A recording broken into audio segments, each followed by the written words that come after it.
Eh ben on va enchaîner. Merci à tous les deux.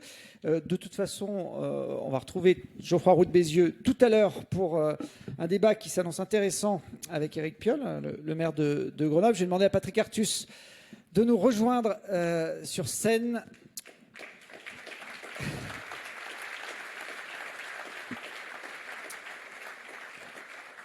Chef économiste de Natixis, qui est un spécialiste de l'économie internationale. Bienvenue, Patrick. On a évoqué la transition écologique et économique et son coût, d'ailleurs. On va rentrer un peu dans la complexité de ce processus. Je pense, j'ai évoqué le débat tout à l'heure avec Éric Piolle, je pense qu'avec Geoffroy Roux de Bézieux, ils vont évoquer le concept de décroissance. Aujourd'hui, si on veut changer le modèle économique, retomber sur quelque chose de plus vertueux, est-ce qu'on n'est pas obligé d'aller vers la décroissance ? En fait, il y a deux modèles. Bon, d'abord, bonsoir à tous. Merci de cette invitation, une salle très, très nombreuse. La salle la plus énorme que j'ai vue, c'est quand je faisais des cours à l'école des cadres du Parti communiste chinois. Mais là, on y est presque. Donc, je ne suis pas sûr qu'il y ait beaucoup de communistes dans la salle. Oui, il y a peu de membres du Parti communiste dans la salle du Parti chinois. Et merci à Sophie de l'invitation. Oui, alors, il y a deux modèles. Alors, je vais prendre une casquette d'économiste volontairement, mais vous verrez qu'il y a quand même des interactions importantes avec le monde de l'entreprise. Il y a vraiment deux modèles dans la réflexion sur ce qu'on peut faire. Juste partir de l'observation qu'aujourd'hui, nous diminuons nos émissions de CO2 à un rythme qui est la moitié de celui que nous devrions avoir, si on voulait être sur la trajectoire de Paris, et que, évidemment, ça pose problème. Donc, il y a deux réponses à ce problème. La première réponse, c'est la décroissance. Je dirais dans une seconde en quoi ça consiste probablement. Et puis la seconde sur laquelle je vais être beaucoup plus précis après, c'est un énorme effort d'investissement qui permet d'éviter la décroissance au sens strict. Alors la décroissance, c'est simplement au lieu d'ajuster les émissions de CO2 et d'autres polluants éventuellement au PIB qu'on veut avoir, on ajuste le PIB qu'on veut avoir aux émissions de CO2 de l'accord de Paris. Aujourd'hui, à nouveau, on est à la moitié de la vitesse de décroissance. Il faudrait doubler cette vitesse de décroissance. Donc on peut le faire en réduisant la croissance du PIB de ce qu'il faut. Alors comment fait-on ça ? Lisez par exemple le livre de Jean Covici du Shift Project. En fait, on fait ça en régulant fortement. On va réguler le nombre de voyages en avion qu'on a le droit de faire, le nombre de kilomètres d'automobile qu'on a le droit de faire, la façon dont on se loge, privilégiant de l'habitat collectif en centre-ville. On va essayer de réduire les déplacements, on va changer les modes d'alimentation. Enfin, voilà, on peut réguler suffisamment de façon à finalement consommer moins de ce qui, à la fin, émet des gaz à effet de serre. Donc ça, c'est la décroissance. Donc à nouveau, on adapte le PIB. Et je voudrais plutôt, et ce soir, essayer de rentrer avec vous dans ce qui fait l'objet, je crois, d'un plus grand consensus, qui est de dire, si on veut y arriver, il va falloir investir intelligemment et puis régler un certain nombre de problèmes dont je voudrais qu'on parle aussi. Donc je suis sur la seconde piste, qui est la piste de l'effort d'investissement. Et justement, en quoi il consiste cet effort d'investissement ? Alors, il y a des travaux très précis. Je vous conseille d'ailleurs une institution qui s'appelle IRENA, qui est à Abu Dhabi, qui fait des choses extrêmement précises sur la transition. L'estimation, c'est qu'il faudrait, alors pour décarboner l'industrie, décarboner le transport, produire de l'énergie renouvelable et la stocker, puisqu'on y reviendra tout à l'heure, il y a un problème d'intermittence, et rénover d'un point de vue thermique, d'isolation, les bâtiments, les logements. Par rapport à la trajectoire où on ne fait pas tout ça, il faudrait augmenter l'investissement de 4 points de PIB. Donc, pour un pays comme la France, ça fait 100 milliards d'euros par an, tous les ans, pendant une trentaine d'années. Et ceci mondialement. On en est à 2. C'est-à-dire qu'en France ou en Europe aujourd'hui, nous faisons un effort qui est la moitié de ces 4 points de PIB. On fait 2 points de PIB, donc c'est pour ça d'ailleurs que les émissions de CO2 ne diminuent que de la moitié de ce qu'elles devraient diminuer. Et alors, il faut comprendre ce qu'est le modèle économique derrière. C'est un modèle de type après-guerre. C'est-à-dire qu'on va détruire du capital ancien dont on ne veut plus. C'est des usines qui font des voitures thermiques, c'est des puits de pétrole, c'est des hauts fourneaux qui font de l'acier avec du charbon. Et puis on va remplacer ça par un capital nouveau qui est des usines de voitures électriques, des usines de batteries, des hauts fourneaux qui font de l'acier avec de l'hydrogène. Enfin voilà. Et donc on substitue, on détruit du capital. Donc comme après une guerre, on a détruit du capital et on met à la place un capital neuf qui est celui qui permet de réduire suffisamment les émissions de gaz à effet de serre. Et comme on détruit du capital, d'abord, c'est pas très drôle, hein, les Anglais parlent de stranded assets, hein, c'est tout le débat sur ce qu'il faut mettre, et vous connaissez par cœur, dans les comptes d'entreprise, hein, comme actifs qui vont être détruits, hein, qui seront plus utilisés alors qu'ils sont encore utilisables normalement. On va détruire du capital et il faut investir énormément. Donc c'est les... Ah.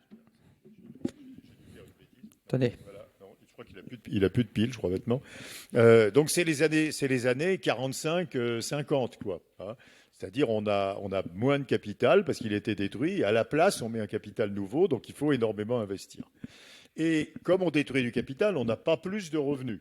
Hein, et donc, il faut faire un peu attention à une idée parfois qu'on entend souvent, mais qui n'est pas juste. Hein.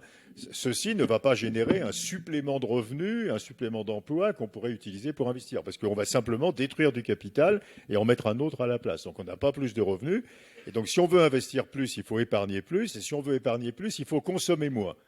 Donc, en fait, c'est une autre définition de la décroissance. On n'a pas moins de production.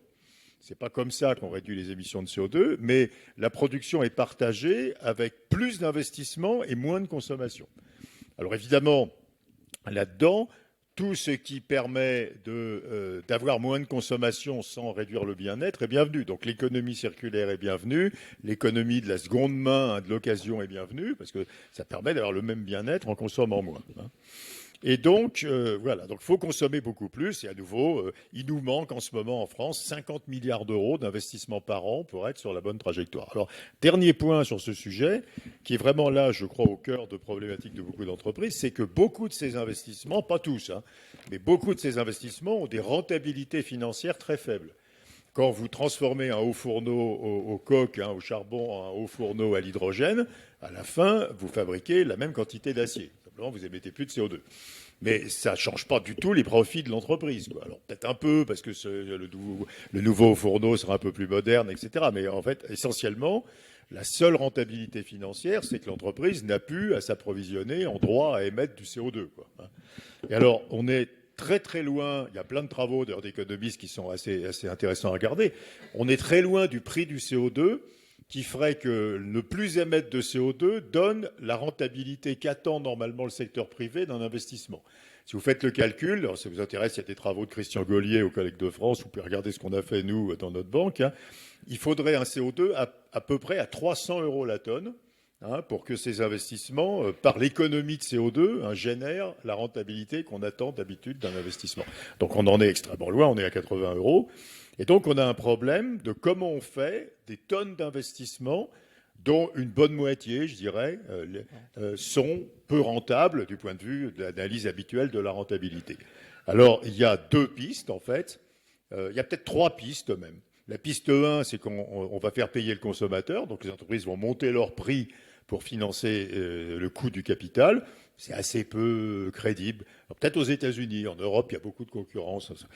La piste 2, c'est qu'on va demander à l'État d'intervenir plus. Donc on va mixer de la ressource publique et de la ressource privée avec une ressource publique qui nécessite moins de rentabilité que la ressource privée. Mais là, on va avoir un problème dont on parlait déjà, c'est que l'État va heurter sa limite d'intervention. Cette année, on va avoir 6 points de PIB de déficit public. Hein. Les taux d'intérêt l'année prochaine que paiera l'État français seront de 3%. Donc on n'est plus dans le monde de l'argent gratuit pour l'État. Donc l'État n'aura pas dans le futur des moyens illimités. Et d'ailleurs même, on peut penser que l'État va devoir réduire ses déficits publics dans le futur. Hein. Donc voilà. Et la troisième solution, alors là je vais me faire haïr, mais c'est que les entreprises auront des rentabilités plus faibles du capital parce qu'elles feront une partie de leur capital, ce qui correspondra à des investissements qui sont peu rentables au sens habituel de la mesure de la rentabilité. Donc les ROE vont baisser, quoi. Alors on aura en réalité un mélange des trois, quoi. Il y aura un peu d'effet prix, il y aura un peu de supplément d'aide de l'État et de cofinancement avec l'État et un peu de baisse de la rentabilité du capital. Au-delà de cette stratégie donc d'investissement massif qui est nécessaire, il y a le problème du prix de l'énergie qui vient un peu brouiller les pistes. Alors, il y a quand même un assez grand consensus pour dire que l'énergie renouvelable sera plus chère que l'énergie brune. Hein. Alors ça vient essentiellement. Alors évidemment, il y aura d'incroyables progrès techniques. Il y en a déjà. Il y a sans doute des technologies dont on ne connaît pas l'existence aujourd'hui. Avec les technologies que nous pouvons avoir aujourd'hui, et c'est en général ce que les économistes ou les chercheurs sur le sujet prennent comme hypothèse, en disant on ne va pas inventer une technologie qui n'existe pas. On va avoir normalement, par rapport à la situation antérieure, une multiplication en euros constants par à peu près 2,5 du prix de l'électricité. Alors ça vient de l'intermittence. Une éolienne, ça produit une électricité qui est à peu près au même prix que l'électricité que nous avons aujourd'hui. Donc c'est pas ça qui est plus cher, c'est de l'électricité assez bon marché. Simplement, elle produit une fraction du temps, disons un tiers du temps, si c'est une éolienne bien placée offshore. Et donc il faut, pendant 2 tiers du temps, avoir stocké de l'électricité par une technique de stockage quelconque. Alors, aujourd'hui, la plupart pensent que ce sera une technique d'hydrogène vert. Et il y a des coûts associés à ce stockage. Et en plus, on perd une partie très importante de l'électricité entre le moment où on hydrolyse pour fabriquer de l'hydrogène et le moment où on remet de l'électricité dans le réseau. On perd au moins 60% de l'électricité qui est ainsi utilisée. Donc, dans le futur, il y aura des technologies plus efficaces. Mais enfin, pour l'instant, c'est celle-là qu'on a. Et donc, on va avoir une hausse très importante du prix de l'énergie et des prix de l'électricité. Alors, on a aujourd'hui un avant-goût, puisque la guerre en Ukraine et les différentes disruptions du marché de l'électricité nous donnent à peu près en ce moment ce prix-là de l'électricité. Pour les spécialistes, on est à 125 € le mégawattheure sur le TTF à Rotterdam, ce qui est à peu près 2,5 fois le prix normal. Donc, en gros, l'électricité va être à peu près tout le temps au prix d'aujourd'hui, quoi, je dirais. Alors, pas en France, parce que l'État français a bloqué les prix, mais dans les autres pays européens, où sont les prix de marché. Alors ça pose quand même plusieurs problèmes. Ça contribue évidemment à l'inflation. Et je crois qu'il faut comprendre qu'on va rentrer dans un monde où il y a plein de raretés. Et alors qu'on sort d'un monde où, au contraire, il y avait de l'abondance. Donc on a une rareté du travail. Il y a des difficultés d'embauche qui sont monstrueuses dans tous les pays. Qui sont très étonnantes. Aujourd'hui, en France, les difficultés d'embauche sont à 4 fois leur niveau moyen historique, et dans à peu près tous les secteurs. On a une rareté de l'énergie, et on en parlera une seconde. On a une rareté des métaux, parce que la transition énergétique utilise aussi énormément de métaux, peut-être on aurait mieux de pas en parler. On a une rareté des semi-conducteurs, et ce monde de rareté, il va durer, quoi. On a vraiment un monde de rareté, donc on aura de l'inflation. Et puis ces raretés ont des effets très très horribles sur les inégalités. Vous savez que les Français qui sont dans le 20% en bas de l'échelle des revenus consacrent très précisément 82% de leurs revenus entre le logement, dont parlait Geoffroy, l'alimentation et l'énergie. 82%. Quoi. Il reste 18% de la feuille de paye une fois qu'on a eu ces 3 postes de dépenses. Et ça, c'est insupportable, quoi, je veux dire. Donc, ce qu'on voit venir, c'est qu'il va falloir augmenter considérablement les politiques de redistribution de revenus pour ne pas avoir ces inégalités. Et je rappelle à la salle que contrairement à ce qu'on entend parfois, des politiques de redistribution, ça ne se finance pas par la dette. C'est absolument monstrueux de transmettre aux générations futures la redistribution d'aujourd'hui. Ça se finance par l'impôt, les politiques de redistribution, et pas par la dette. Bon, je suis une deuxième fois impopulaire, mais c'est pas grave. Voilà. Donc on va avoir un problème redistributif majeur, quoi. Faut pas l'ignorer. Vous l'avez évoqué, donc pour se passer des énergies fossiles, on va miser sur les nouvelles technologies qui permettent de développer des énergies plus propres, mais c'est pas si simple. Il y a le rythme aussi, le timing qui va être à prendre en compte. Oui, alors ce qu'on est obligé de faire, en fait, regardez la régulation européenne des voitures, quoi, je dirais. Donc, on est obligé de prendre des réglementations et de faire une transition, comme je disais à l'instant, avec les technologies dont on dispose aujourd'hui. Et en fait, ces technologies sont extraordinairement consommatrices d'autres matières premières. Donc, si vous regardez les réseaux, les batteries électriques, tous les matériels pour les énergies renouvelables, il vous faut du lithium, il vous faut du cobalt, il vous faut du graphite, il vous faut du cuivre, il vous faut de l'alu, enfin, voilà, il vous faut de l'électronique. On va voir des mini-grids. On va gérer optimalement l'électricité, par exemple dans des zones industrielles. Mais tout ça, ça demande une gestion informatisée pour optimiser la distribution. Donc, on va avoir une hausse absolument colossale de la demande de tout ça. Alors, il y a des travaux, par exemple, sur le lithium. Vous savez que si le monde avait le même nombre de voitures électriques avec la technologie d'aujourd'hui, à nouveau, par habitant, qu'il a de voitures thermiques, il faudrait multiplier par au moins 10, et certains disent 40, la production mondiale de lithium. Une mine de lithium, c'est vachement pas sympa, quoi. Ça pollue la nappe phréatique, il faut de l'eau pour laver. Et donc, voilà. Et puis, il y a des problèmes de ressources. Et puis, il y a des pays, vous avez vu, comme le Portugal, comme la Croatie, etc., qui refusent qu'on vienne chercher du lithium. Il y aura le sujet en Alsace, en France, où il y a plein de lithium. Et donc, on n'a pas très envie Donc, on est en train de créer de nouvelles raretés pour échapper aux émissions de CO2. Mais est-ce que d'un point de vue de l'environnement globalement, ces nouvelles raretés et ces nouveaux besoins, d'abord ils posent un problème de prix. Les prix de tout ça vont augmenter considérablement. Une voiture électrique avec une batterie de la technologie d'aujourd'hui, ça va être un bien de luxe. Donc il y a un problème de prix, donc il y a un problème d'inégalité. Il y aura un problème d'accès à la mobilité, faut pas non plus dire l'inverse. Et puis, il y a un problème d'environnement, quoi, je veux dire. S'il faut mettre des mines de lithium partout, ça va être assez horrible. Donc, j'ai une vraie inquiétude. Et il me semble que la Commission européenne, par exemple, a foncé sur les technologies existantes. En disant 2035, on a des voitures électriques lithium-ion, quoi. Alors, les batteries lithium-ion seront un peu mieux que celles d'aujourd'hui, elles prendront moins facilement feu, elles seront plus stables, etc. Enfin, ça sera toujours des batteries lithium-ion, quoi. Et on ne sait pas si ça passe, quoi, du point de vue des ressources planétaires pour ce type de produit. Il y a donc aussi une question de timing pour que les technologies évoluent. Peut-être que dans 20 ans, on aura d'abord, il y a dans la batterie elle-même, alors, il y a sûrement des spécialistes formidables dans la salle, il y a les batteries solid state, etc., qui seront beaucoup plus efficaces. On aura sans doute des techniques de recharge, enfin voilà, mais pour l'instant, comme on a des délais très courts, on prend la technologie qu'on a, quoi, je veux dire. Et la technologie qu'on a, elle pose énormément de problèmes. Donc l'enjeu, ça va être la gestion de sortie de ces énergies fossiles dans les années à venir. Alors il y a un quatrième point pour continuer la fâcherie. On n'arrive pas du tout à gérer la sortie des énergies fossiles.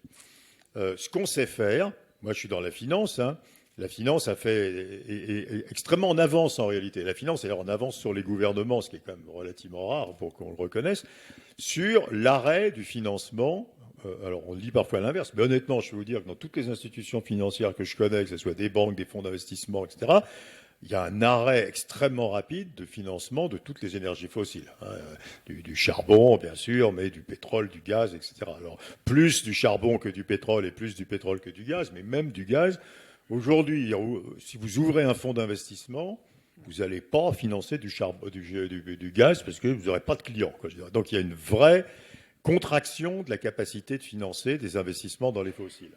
Alors, bien évidemment, ce n'est pas vrai partout. Si vous allez voir une banque chinoise, ça sera plus facile qu'avec une banque européenne, mais enfin quand même. Donc, le résultat des courses, c'est qu'on est passé de 900 milliards par an d'investissement dans le pétrole et le gaz à 450 milliards. On a divisé par 2 les investissements dans les énergies fossiles, ce qui est une très bonne nouvelle, je veux dire. Et ça veut dire qu'à ce niveau, la capacité mondiale de production d'énergie fossile diminue. On n'entretient pas la capacité. Et dans le même temps, la demande n'arrête pas d'augmenter.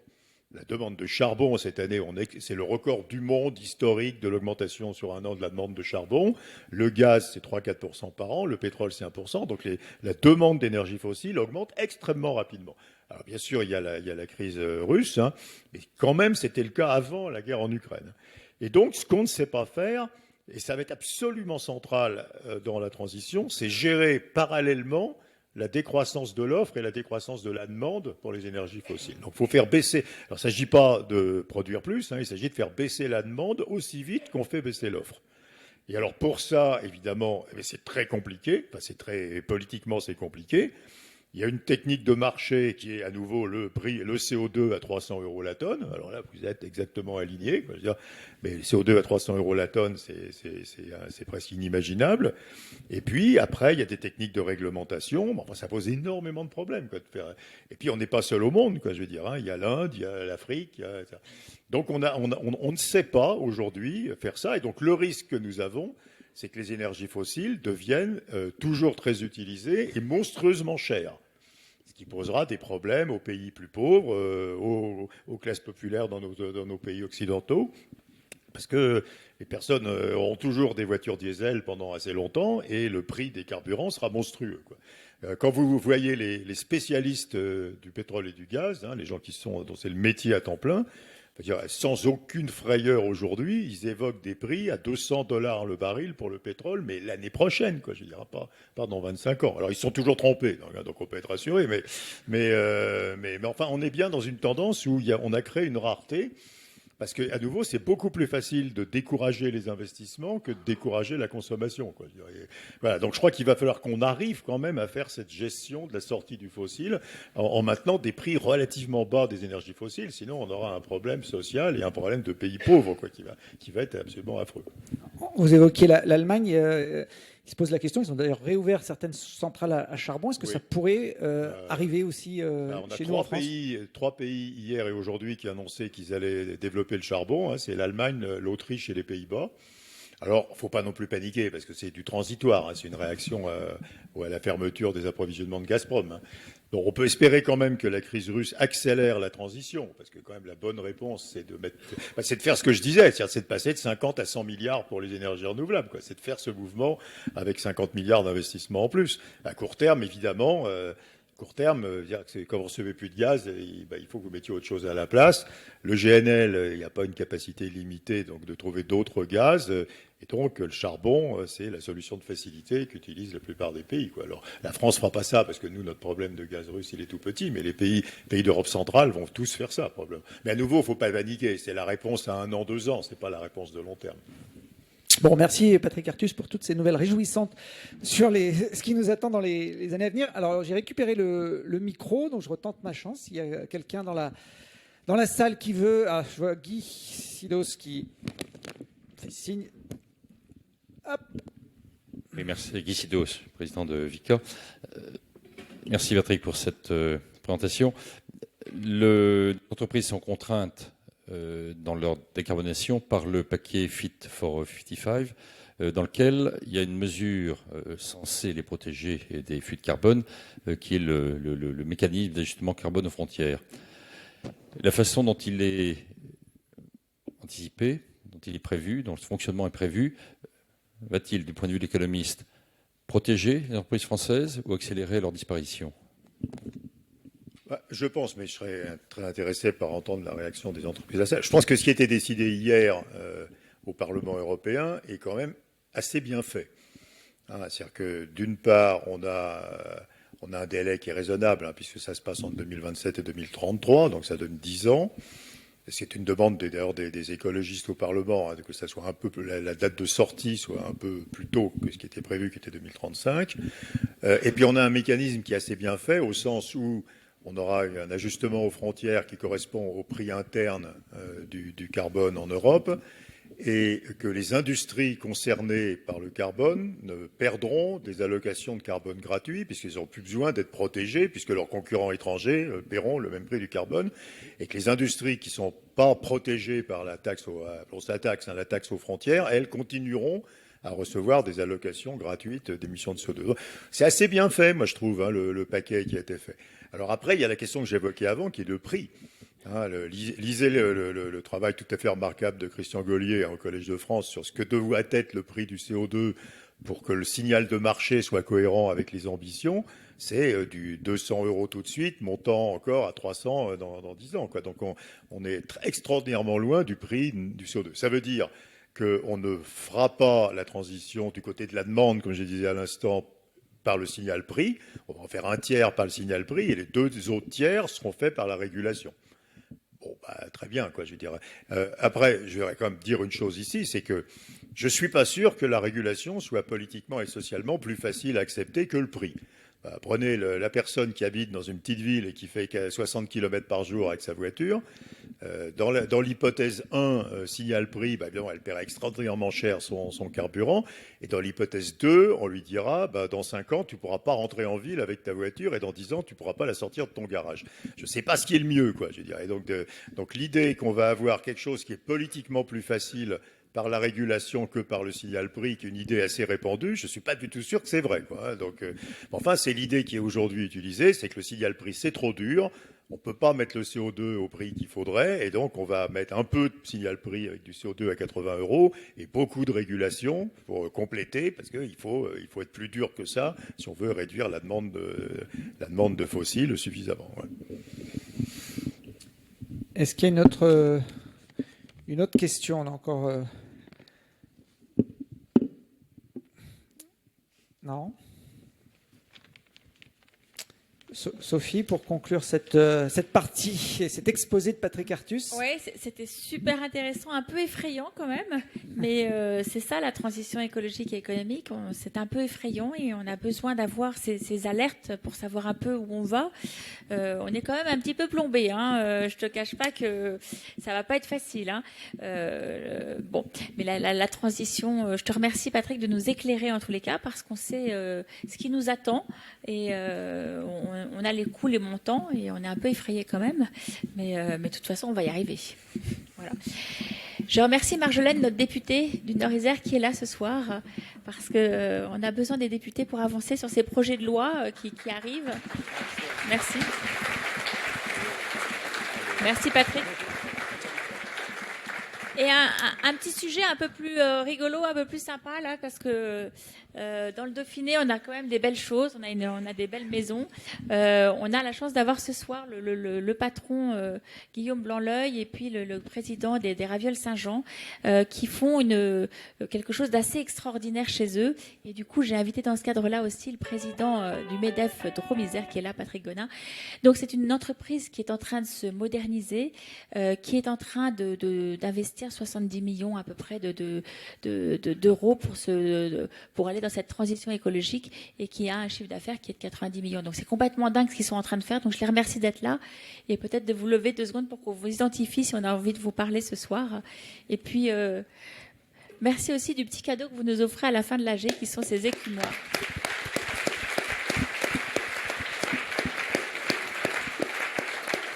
Donc, produits du territoire, on aime les produits du territoire, on aime les airs et on consommera des ravioles Saint-Jean. Merci à vous d'être là ce soir.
On peut dire, Guillaume, que